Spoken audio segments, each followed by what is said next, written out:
नमस्कार दर्शकों, आप देख रहे हैं अभी न्यूज और हम आपको दिखाने जा रहे हैं आज की बड़ी खबर। जी हाँ, वो बड़ी खबर जो इस समय मथुरा में बनी हुई है चर्चा का विषय, यानी कि यमुना मिशन। एक ऐसा मिशन जिसके द्वारा लगातार यमुना के घाटों पर कब्जे किए जा रहे थे और कब्जे किस प्रकार से हैं वो मैं आपको स्पष्ट इस समय दिखा दे रहा हूँ कि जिस प्रकार से आपको सामने दिखाई दे रहा है कि यमुना के ऐसे ही सैकड़ों घाट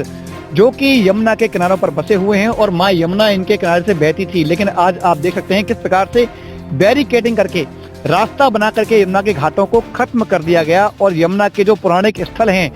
उन पर यमुना का बिल्कुल आना जाना बंद कर दिया। यानी कि यमुना जो कभी घाटों पर आती थी वो पूरी तरह से बंद हो चुका है और यमुना अब अपने घाटों पर नहीं आ सकती। जी हाँ, ये वही यमुना मिशन है जिसके द्वारा लगातार यहाँ पर घाटों पर कब्जे किए जा रहे थे और उसकी शिकायत भी लगातार लोगों के द्वारा की जा रही थी, लेकिन अब जाकर के नगर निगम चेता है और नगर निगम ने यमुना मिशन को नोटिस जारी किया है अवैध अतिक्रमण को लेकर के। और इस विषय में चेतावनी दी गई है और कहा गया है कि यदि 3 दिनों के अंदर यमुना मिशन अपने कब्जों को नहीं हटाता है तो जो वैधानिक कार्रवाई है वो की जाएगी। इसी विषय को लेकर के जब हमने अधिकारियों से बात की तो उन्होंने हमें बताया, देखिए, जैसे ही मथुरा वृंदावन यमुना के किनारे यमुना मिशन के द्वारा वृक्षारोपण किया गया था तो हमने शुरुआत में भी नोटिस दिए थे और नगर निगम के बोर्ड भी वहाँ पर लगवाए गए थे और हमने ये कहा था कि ये नगर निगम की भूमि है, इस पर किसी भी प्रकार का वृक्षारोपण नहीं हो सकता। वृक्ष लगाना कोई बुरी बात नहीं है, वृक्ष तो ठीक है, वो कोई बुरी बात नहीं है, लेकिन जो यमुना को एक तरीके से कहिए कि घाटों से बहुत दूर किया जा रहा है, क्योंकि ये भगवान श्री कृष्ण की पटरानी है यमुना और मथुरा भगवान श्री कृष्ण की नगरी है और यमुना को घाटों से काफ़ी दूर कच्चे पक्के घाट बनाकर उनको दूर किया जा रहा है। ये अच्छी बात नहीं।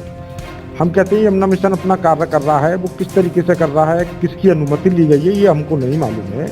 और हमने पहले भी नोटिस दिए गए थे, फिर दोबारा नोटिस दिलवाए गए थे। तो उसका मैं आज अखबार में पढ़ रहा था कि हमने उनका जो है नगर निगम को संदर्भ ग्रहण करा दिया है और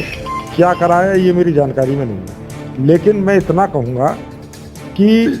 मथुरा एक पौराणिक शहर है, मथुरा की अपनी एक अलग संस्कृति है, इसलिए यमुना को घाटों से दूर करना ये अच्छी बात नहीं है, क्योंकि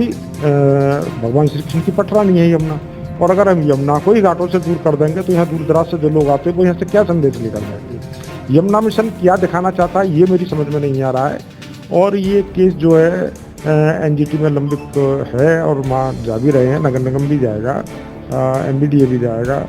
और अन्य विभाग हैं वो भी जा रहे हैं। तो इस तरीके का मामला वो मेरे संज्ञान में नहीं है। इन्होंने क्या नोटिसों का उत्तर दिया ये भी मेरे संज्ञान में नहीं है। आखिर इतने समय के बाद नगर निगम क्यों चेता? क्योंकि लगातार शिकायतें काफी समय से की जा रही थी, सालों इस चीज को हुए, सालों से लगातार रक्षाबंधन की जा रही है। नगर निगम तो पहले से ही चेता हुआ है, हमने पहले भी अपने बोर्ड में लगवा दिए हैं और देखिए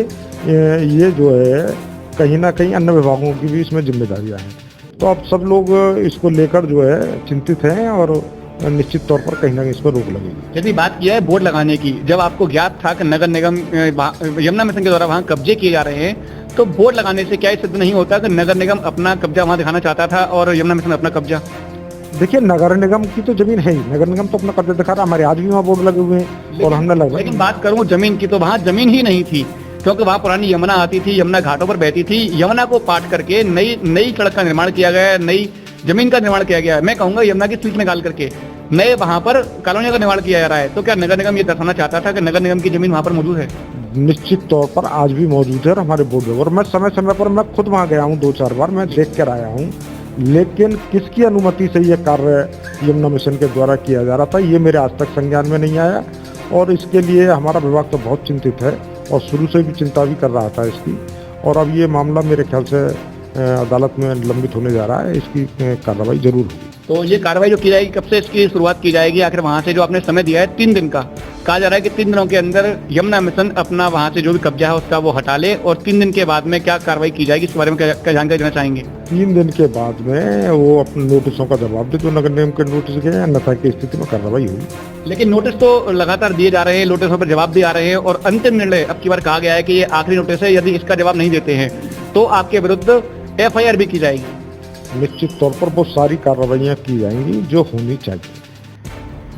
तो दर्शकों, आप लगातार देख रहे थे कि किस प्रकार से नगर निगम मेयर के द्वारा कहा जा रहा है कि अब यमुना मिशन जो एक संस्था थी जो कि वहाँ पर अवैध रूप से अतिक्रमण कर रही थी उसके खिलाफ अब कार्रवाई की जाएगी और नगर निगम के जो बोर्ड वहाँ पर लगे हुए हैं